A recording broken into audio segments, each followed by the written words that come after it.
Il y a un secret que votre âme connaît, mais que votre esprit a été contraint d'oublier.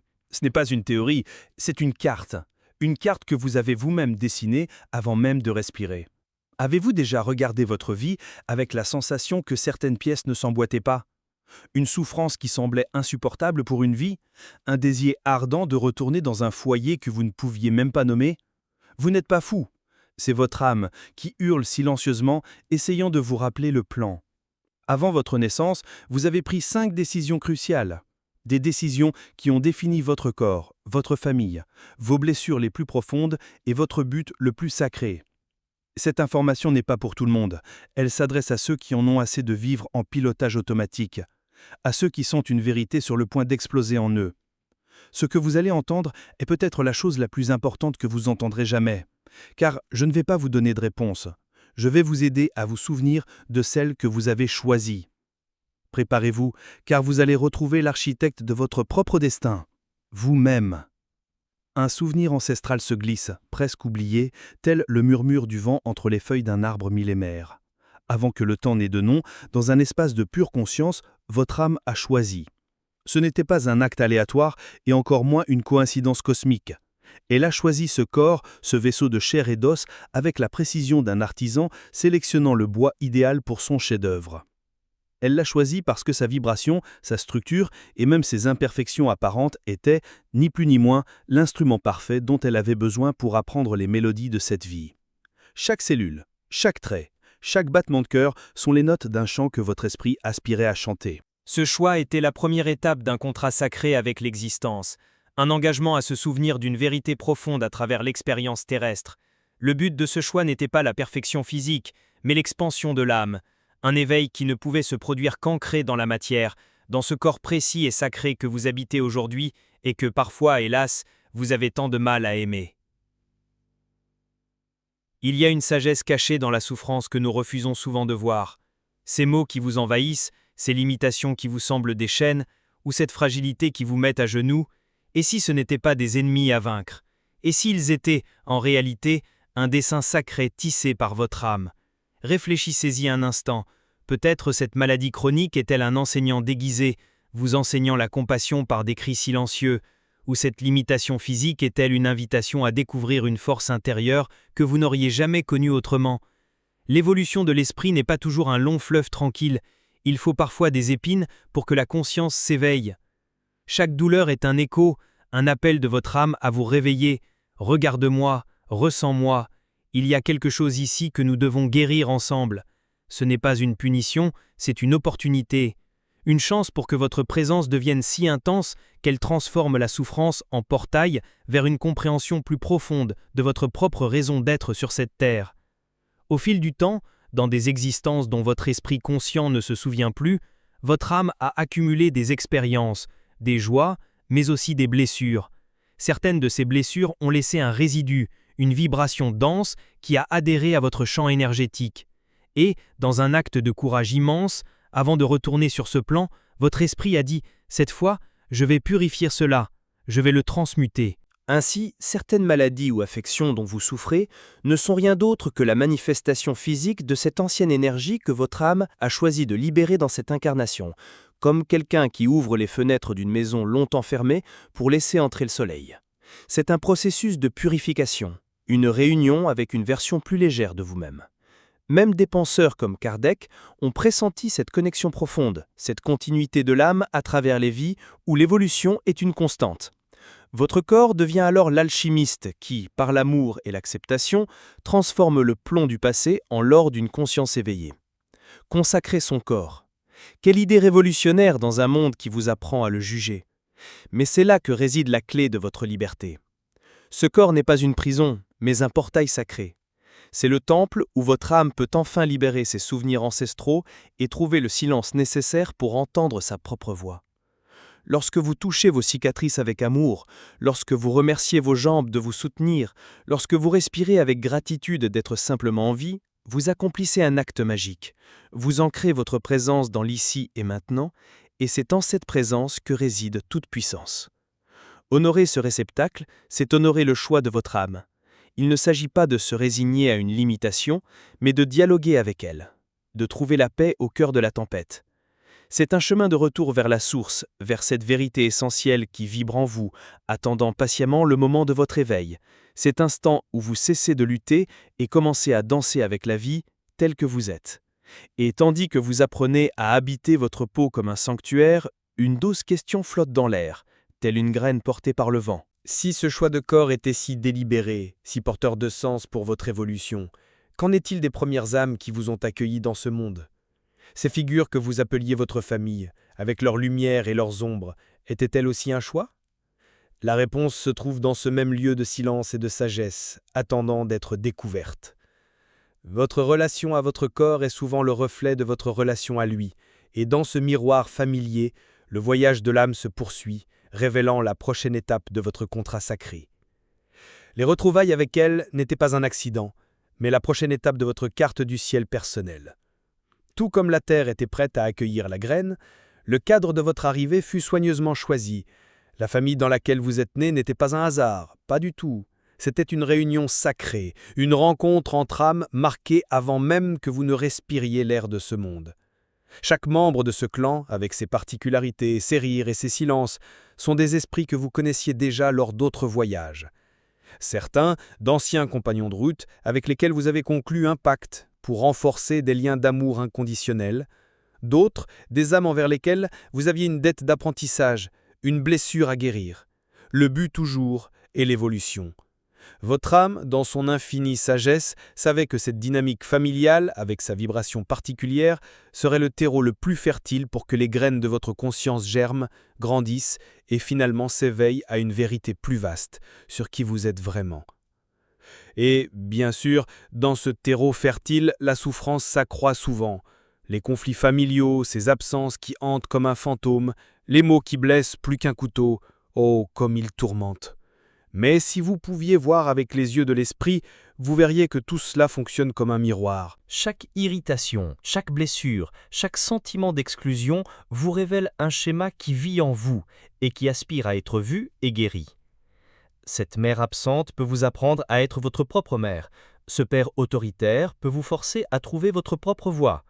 La famille est le premier grand test de l'âme, un terrain d'entraînement intensif où les vieux karmas refont surface pour être affrontés de front. En vérité, ces personnes ne vous font pas de mal. Elles appuient, sans le savoir, sur des boutons qui activent des souvenirs douloureux que votre âme a entrepris de transmuter dans cette vie.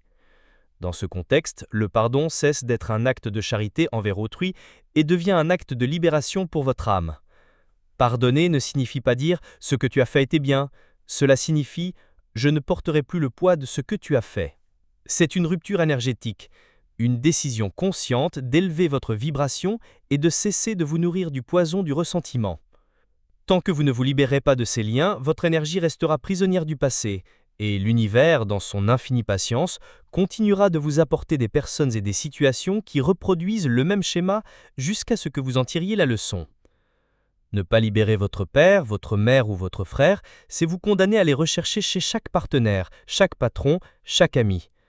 Le pardon est la clé qui déverrouille la cage, permettant à votre esprit de poursuivre son cheminement évolutif plus léger, plus libre, plus proche de sa véritable raison d'être. Certaines âmes, les plus courageuses, peut-être comme la vôtre, viennent avec une mission qui transcende l'individu. Elles s'incarnent dans des lignées chargées de douleurs, de secrets et de cycles de souffrance qui se répètent génération après génération. Elles ne viennent pas pour être une autre victime de cet héritage, mais pour être le tournant. Elles viennent avec la force silencieuse de briser les chaînes, de transformer la douleur héritée en amour conscient. Être cette personne est un chemin solitaire, souvent incompris. Cela signifie ressentir le poids de chagrin qui ne semble pas les vôtres. Cela signifie avoir une sensibilité superficielle. Mais au plus profond de vous, dans le silence de votre présence, vous savez que c'est votre vocation. Vous êtes l'espoir de vos ancêtres et la promesse d'un avenir plus libre pour ceux à venir. Votre mission est, par votre propre guérison, de guérir le passé et l'avenir de votre lignée. Et en observant ce réseau familial complexe, ses hauts et ses bas, ses joies et ses peines, vous commencez à réaliser que tout cela a laissé des traces profondes en vous, des blessures, non pas comme des défauts ou des imperfections, mais comme des sceaux sacrés, gravés dans votre âme avec un but bien précis. Ces expériences, qui sait au sein de votre famille, ont été le ciseau qui a sculpté les blessures que votre âme a accepté de porter dans cette vie. Et c'est précisément dans ces fissures, là où votre cœur a été brisé, que se cache la prochaine grande révélation sur votre chemin, la prochaine porte vers l'expansion de votre conscience. Venons-en maintenant au cœur du sujet, à l'endroit le plus intime et parfois le plus douloureux, les blessures que vous portez. Ne les considérez pas comme des marques de dommages irréparables, mais comme des portes sacrées que votre âme a accepté de franchir. Avant de plonger dans cette vie, dans un acte de courage suprême, votre esprit a observé la carte de votre évolution future et a dit oui à ces expériences. Oui au rejet, qui vous apprendrait l'acceptation de vous-même. Oui à l'abandon, qui vous forcerait à trouver la présence divine en vous. Oui à la trahison, qui vous montrerait la valeur de la loyauté envers vous-même. Ces souffrances n'étaient pas une punition par Dieu. Elles étaient le seul moyen de briser votre cœur suffisamment pour que la lumière de la conscience pénètre et illumine tout. Chaque larme versée servait à arroser le sol d'un éveil impossible dans un cœur intact et protégé. La souffrance était le prix d'accès à l'expansion tant désirée par l'âme. La raison de chaque blessure est intrinsèquement liée à la mission de votre âme. Rien n'est vain dans l'univers spirituel. Cette souffrance, qui semblait si insignifiante, vous façonnait en réalité, vous préparant à votre dessein supérieur. Peut-être avez-vous accepté la blessure de l'humiliation pour développer une compassion radicale envers autrui. Peut-être avez-vous choisi la blessure de l'injustice pour allumer en vous la flamme d'un guerrier de la vérité. Votre âme a accepté ces souffrances pour accélérer son évolution, purifier son ancien karma ou simplement comprendre plus profondément ce que signifie être humain.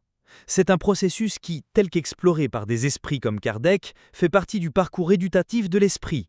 La douleur n'est pas la fin de l'histoire, c'est le catalyseur qui déclenche la phase suivante de votre conscience et vous aligne sur la vibration de votre destinée. Alors, que faire de cette blessure qui vous ronge la poitrine ? La sagesse ne consiste pas à la combattre, à la nier ou à vous engourdir pour ne pas la ressentir. Cela ne fait que la renforcer. La véritable guérison commence lorsque vous cessez de lutter et commencez à parler. L'acceptation n'est pas une résignation, c'est un acte de profonde présence. C'est avoir le courage de s'asseoir en silence, de respirer profondément et de questionner votre douleur, avec une curiosité sincère. Qu'est-ce venu me montrer ? Quelle part de moi veux-tu que je voie ? Quelle vérité essayes-tu de me révéler ? Dès que vous faites cela, la dynamique change complètement. La blessure cesse d'être votre ennemi et devient votre maître. Elle vous guide, à travers l'inconfort, vers les parties de vous qui ont le plus besoin d'amour et de lumière, initiant un puissant processus d'éveil. Cette blessure, une fois que vous apprenez à l'écouter, devient votre boussole la plus fiable. Elle vous guide inlassablement vers la mission de votre vie. Souvent, ce qui vous a le plus blessé est précisément ce que vous êtes venu guérir. Ceux qui ont vécu l'abandon développent une capacité unique à accueillir les autres. Ceux qui ont connu les profondeurs du rejet peuvent devenir des maîtres dans l'art de créer des espaces d'inclusion et d'amour. Votre plus grande douleur devient votre plus grand cadeau. Le poison devient l'antidote. Soudain, votre histoire de souffrance prend un sens nouveau et devient la source de votre puissance. Votre âme ne vous a pas donné cette blessure pour vous détruire, mais pour vous donner la carte exacte qui vous mènerait à votre trésor caché, à la redécouverte de votre force la plus authentique. Et c'est à ce moment précis, dans le terreau fertile de la blessure acceptée et honorée, que quelque chose de nouveau commence à éclore.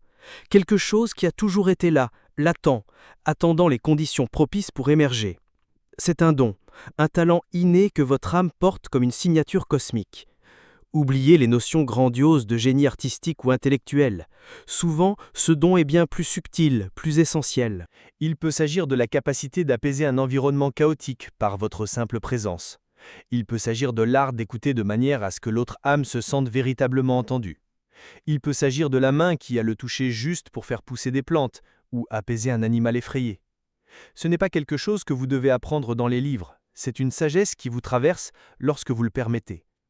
Ce don est la vibration la plus pure de votre esprit, l'expression la plus authentique de votre être, un écho du chant que votre âme chantait bien avant d'avoir un nom.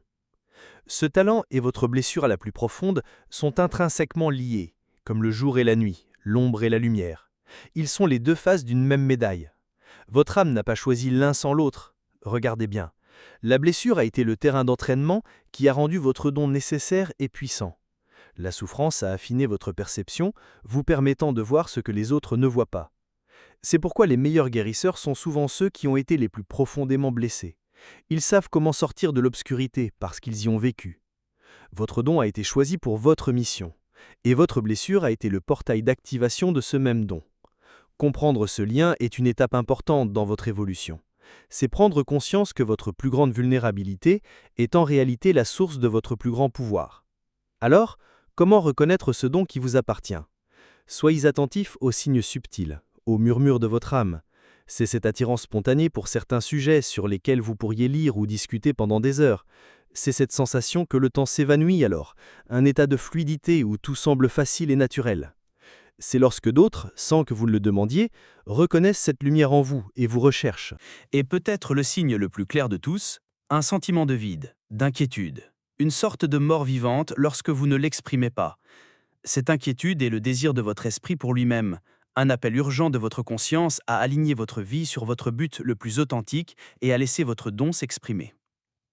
Pour vous souvenir, inutile de regarder à l'extérieur, mais plutôt de plonger en vous. Accordez-vous un rituel de souvenir. Trouvez un moment de silence, là où le bruit du monde ne peut vous atteindre. Respirez profondément en introduisant votre pleine présence dans votre corps. Et au cœur de ce silence, demandez à votre âme, avec l'innocence d'un enfant, « Mon âme, que suis-je venu donner ? Quelle activité fait danser mon esprit ? Où mon énergie circule-t-elle sans effort ?» N'attendez pas une réponse en mots, mais en sentiments, en images, en souvenirs. La réponse est déjà en vous. Il ne s'agit pas d'un exercice d'invention, mais de redécouverte. Une redécouverte de la vérité essentielle qui vous habite, attendant patiemment d'être redécouverte et partagée, tel un cadeau que vous seul pouvez offrir au monde. Et lorsque vous commencez à toucher, à ressentir, à exprimer ce don, une nouvelle dimension de conscience se révèle. Vous réalisez que ce talent n'existe pas isolément, c'est un outil. Un outil pour accomplir quelque chose de plus grand. Une promesse silencieuse que vous vous êtes faite dans un lieu au-delà du temps et de l'espace, avant d'entreprendre ce voyage terrestre. Ce don est un moyen, mais pas une fin. Et en vous y connectant, vous commencez naturellement à ressentir l'appel à honorer cette promesse, le dernier et le plus sacré des secrets que votre âme a pu percer. Il y a un appel en vous, n'est-ce pas ? Un sentiment persistant, comme une mélodie lointaine que vous ne parvenez pas à situer, que vous êtes venu au monde en quête de quelque chose de plus grand. Ce n'est ni de l'ego, ni de l'ambition, c'est un souvenir. C'est l'écho d'une promesse silencieuse que votre âme s'est faite à elle-même, dans un instant de clarté absolue avant de prendre forme.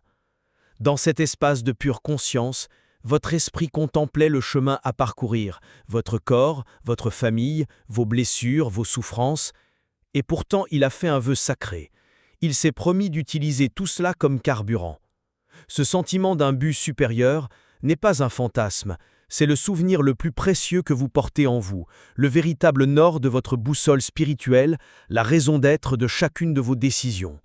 Cette promesse est un souvenir sacré, un rappel de votre mission originelle, de votre véritable demeure. Et parfois, des stimuli extérieurs, un film, une conversation, un regard, des retrouvailles avec l'âme sœur, peuvent la déclencher, faisant remonter à la surface un profond désir de quelque chose que vous ne pouvez nommer. C'est l'éveil d'une vérité qui sommeillait en vous. Votre âme, dans son infinie sagesse, a implanté ces déclencheurs sur votre chemin pour vous aider à vous souvenir. C'est un rappel que votre existence n'est pas un accident, mais un dessein divin, une pièce essentielle de l'évolution cosmique. Ce souvenir est ce qui vous distingue, ce qui vous donne ce sentiment d'être un peu à part dans ce monde, car une partie de vous vibre encore à la fréquence de ce lieu d'origine. Et quelle était cette promesse ? En substance, l'âme se promettait de ne pas abandonner. Elle promettait de chercher la vérité, même si le monde lui offrait 1000 mensonges commodes. Elle promettait de ne pas oublier qui elle est vraiment, une étincelle divine, un esprit immortel, engagé dans une aventure humaine. Elle promettait que, même dans les moments les plus sombres, lorsque la mort semblait une issue ou la souffrance insupportable, elle se souviendrait de ce qui l'avait précédé. C'est cette promesse qui vous soutient dans les moments de doute, qui vous donne la force de vous relever après chaque chute. Ce n'est pas la force de votre ego, mais celle de votre esprit qui honore son propre vœu sacré, un contrat signé à l'encre de l'éternité. Pour renouer avec elle, le chemin est, une fois de plus, le silence. Dans un état de méditation, de profonde présence, vous pouvez poser la question la plus importante de toutes. Placez votre main sur votre cœur, respirez profondément et demandez-vous au plus profond de vous-même. Mon âme, qu'ai-je promis? Quel est le vœu que je suis venu honorer? Puis, écoutez simplement. Non pas avec vos oreilles, mais avec tout votre corps. La réponse peut prendre la forme d'un simple mot, d'un sentiment d'amour immense, d'une image claire ou simplement d'un sentiment de paix et de certitude. C'est votre réunion la plus sacrée, la conversation la plus intime que vous puissiez avoir.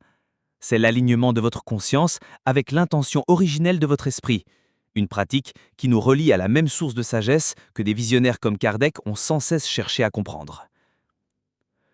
Honorer cette promesse ne requiert pas d'acte héroïque. Vous l'honorez chaque fois que vous choisissez la compassion plutôt que le jugement. Vous l'honorez lorsque vous brisez un cycle de souffrance dans votre famille. Vous l'honorez lorsque vous exprimez votre don, aussi petit soit-il. Vous l'honorez lorsque vous vous autorisez à être vulnérable et sincère.